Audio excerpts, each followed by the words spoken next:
First question is the toughest one. Can you say your name and, oh, hang on, I gotta get the microphone over here. Can you say your name and spell it for me? Is going to be the question. Okay, I can say it. Mackenzie McCartney, and it's spelled M-A-C-K-E-N-Z-I-E. McCartney is M-C uppercase C-A-R-T-N-E-Y. Okay. Mackenzie McCartney, where are you from?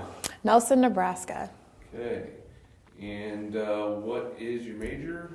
Speech language pathology. And what year are you? I'm a first year grad student. Okay. So, we're going to start with kind of the big broad question, and we'll go back and kind of recap at the end, once you kind of get a little bit more of a feel of what we're looking for Okay. here.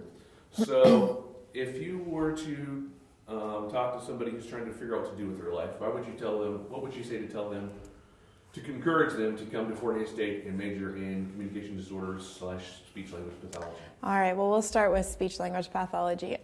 It's a good mixture of education and medical field to where you don't have to sit in a classroom with 20 kids and try to control them, and you don't have to be in the full-blown medical side of the medical field. So it's just a nice mixture between education and medical. And you can, you're not always going to work one-on-one with patients, but there's times when you can. And then coming to Fort Hays State is, it's a small town feel, especially for me. I came from a really small town, and transferring to Fort Hays State was just a nice gradual step up because it's not that big here. It's affordable. I had family around here, so if they have family here, that's good too. Like I said, it's affordable. Every teacher is going to know your name. You're not a number. I think that's really about it. Okay. So. Let me pop one other light on I forgot about. Okay. Not enough to have to do things over again. Okay. Also, and I can work with the one you gave me, but they're not going to hear my questions. Mm-hmm. So be careful about using pronouns. Make sure the audience has an idea about what we're talking about. Okay. Okay. Talk about the advantages of the small class sizes here in your department. The teachers know your name. That's a key indicator for me, was that every teacher knows me by name, not by number. They are willing to give you ample time to help you with whatever you need help with. You also get to be in more of a group discussion rather than a teacher teaches and the students learn. I think that's about it. Okay. You've mentioned this a little bit, so you're going to go hand in hand, but talk about the easy access to faculty. Their office doors are always open. Yeah. Hold on. It's really easy to talk to faculty, right? Because their office doors. So make sure we get faculty. Yep, I'll get. Okay, so the faculty is really easy to talk to because their office doors are always open. They have office hours posted, and they're usually on schedule with that. You can just walk in. You don't even have to knock, and they talk to you like you're a person, not a student. So yeah. Good. Yeah. Talk about the advantage of having a clinic right here on site at the campus. Well, it gives us having the clinic on site gives us a lot of hands-on experience. We get to see the disorders firsthand rather than through a video or through someone else doing the stuff for us. We also get to problem solve through these clinical experiences and figure out when we get out to the field, what we're going to be doing. And how we could do it, and how we can learn from our mistakes in the future. So. Good. How about advising? I think in graduate school you work pretty closely with your graduate advisor, so talk a little bit about that relationship. My advisor has helped me out a lot personally because he's my supervisor and he is also my research advisor. So he's gotten me into a lot of experiences that I may not have gotten on my own. For example, presenting at the national and state conventions, he put me into that, or he got me to submit my research for that. For classes, there's classes that I probably wouldn't have taken if I didn't have his advice, or I took last year that I could have taken this year, and it just gave me a lighter class load. So they're always looking to be proactive for you and to support you in every way possible. So outstanding. All right, this one is a long question with several different parts, so we're going to break it up and go one by one. Hands-on activities. So we're going to talk about hands-on activities. First one they're talking about is observation in the clinic. However, I think that's mostly aimed at undergrads. it is, but I did it here. Okay. So Talk a little bit about that. observation is when you can you go behind the glass doors and you get to see graduate clinicians mostly do their clinical practicum. And you get to, like I said earlier, you get to learn from their mistakes. You get to learn from what they're doing and take it into your clinical experiences in the future. You also get to see the many different realms of disorders that come into our clinic and out of our clinic. And it also helps provide that resource for the classroom activities that you're doing too. So. Good. Again, I know you're a graduate student, but maybe you went through this earlier. Talk about the potential for undergraduate, that's not where I was going to go with that. We'll get to that in a minute. Talk about service learning. Did you do any of that? You know what that is? I'm not sure. You're not sure what it is? Okay, service learning is usually it's a class of people, and they will take what they're learning to go out into the community and actually perform tasks. Okay. We actually just got done with it. We got done with, they call it a Sternberg hearing screenings for adults who are more of the geriatric population. We went out and did hearing screenings for them just to see, how their hearing is doing and to give them tips on how they could better their hearing or listening rather, and how they can help other people with their communications. We also do hearing screenings with Holy Family Elementary and hearing screenings at Tiger Talks, which is on campus, as well as Head Start.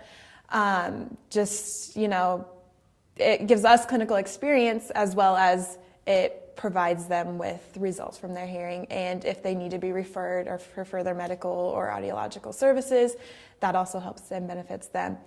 I don't think we really, I guess I was at Holy Family Elementary. Does that matter as part of it? Or You're welcome to talk about it. I'm not really sure, but we'll take all the information. Well, that's where my clinic is at this semester, is at Holy Family Elementary. And we just see a lot of their kids that don't necessarily qualify for IEPs or extra services. And so we try to help enrich or prevent them from going in special ed. So.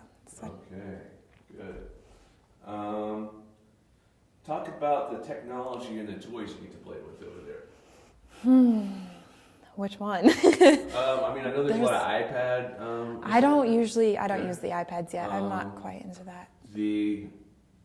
You're looking at mostly the grade school stuff is what you're going into? I just haven't gotten to the AAC, the iPad usage yet. Okay. We're getting a telepractice clinic type thing set up to where we can do clinic services from far away. So we have, I think, 1 or 2 clients right now who are being served in places that are 2 to 3 hours away. And so it's exciting. It's exciting to get that advancement in our field because I think it could help us greatly in the future. We also use like audiometers, and I don't know if that would be called technology anymore, but we get to use those. So that'll work great. Thanks. All right, now we'll get to that question I was talking about earlier. The participation in undergraduate research. So obviously you do a lot of research as a graduate student. Sure. But did you help any professors, instructors do any research as an undergrad? I did not. I did a small little research project through my technical and professional writing class to where I looked at influences of why people chose this major. And that's all I really did. It was just part of an assignment. So I haven't done that. Well, we'll get to a perfect question for you here in a little bit then. Tutoring center led by graduate students. Do you participate with that? I've helped with it. I've had to supervise a couple of tutoring sessions. What? I helped with the audiology class and the oral rehabilitation class by helping people study. giving them tips on what, their test might look like or how the format might look like. Anything that they have questions on, any worksheets, homework assignments, anything that they need help on, I was there to help out, as well as other graduate students were there too. And for me, as a student going into the tutoring center, it benefited me to help study with other people that were in the tutoring center for my classes, as well as getting advice from my peers or other students on what they might think was on the test. So it just gives you a big insight on everybody else's thoughts as well. So good. Opportunities to be involved. NISHLA, they have a spelling bee for NISHLA. That's mm-hmm. the run walk so children can talk. Mm-hmm. Do you have any participation with that? Any stories you can tell? I am a member of NISLA. I've been a member of NISLA since I was a junior, I think. And we've just done a lot of community service activities, a lot of fundraising activities in order for us to go to the national convention later, or in order for us to get materials for our clinic. We do all these services, and we did a thing called the NISLA Olympics, which is like a kind of a fun thing to wrap up the year. We just do a lot of fun Olympic activities, I guess you could say. The spelling bee, we host the spelling bee every year with all the area elementary kids, and we get to see all their awesome skills. What else do we do in NISLA? I understand there's potlucks and just socialization. We do. We have potlucks and meetings every month. Not a potluck necessarily every month, but we have meetings every month. And then every once in a while we have potlucks where we just gather and just talk about our field. It's like our teachers keep saying, you go out into the field and you're going to be the only SLP in your work setting. So you need to get all the exposure to the SLPs now that you can get before you go off in there. So it kind of helps to, have that camaraderie. Very good. There, so, yeah. Perfect. All right. So what do you plan to do after you leave Fort Hays State University? For externships or like as a job? As a job. My hope as a job is to go into the medical field. Work more with the stroke patients, traumatic brain injury patients, more of the medical side of the field. I'm interested in that type right now. You could go educationally, and in the area that I come from, it's probably a higher job rate because our profession is so low, or we need people to come out. But I personally am interested in the medical field. I like all of the the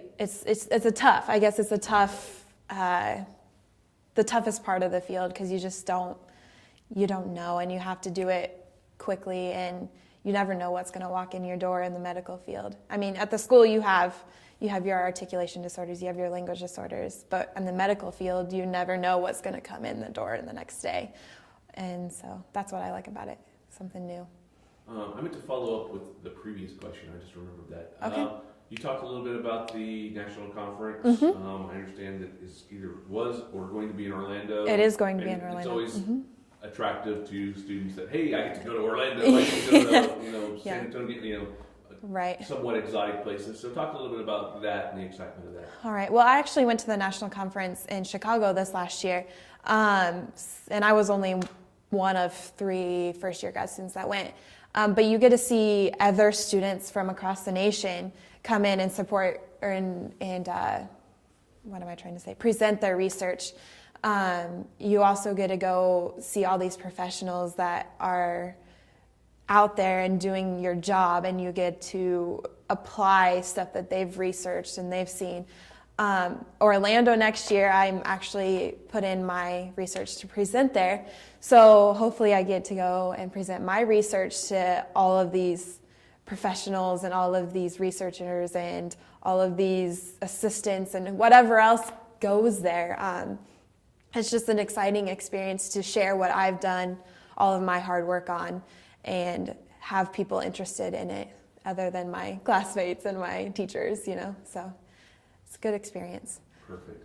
Okay, we're going to start kind of wrapping up Okay. and kind of start rephrasing that first question about why you would recommend 4 days of communication disorders. So let's talk first about just communication disorders, Okay. or speech pathology as a major, wherever you might go. Why should somebody choose to go into this major and career path?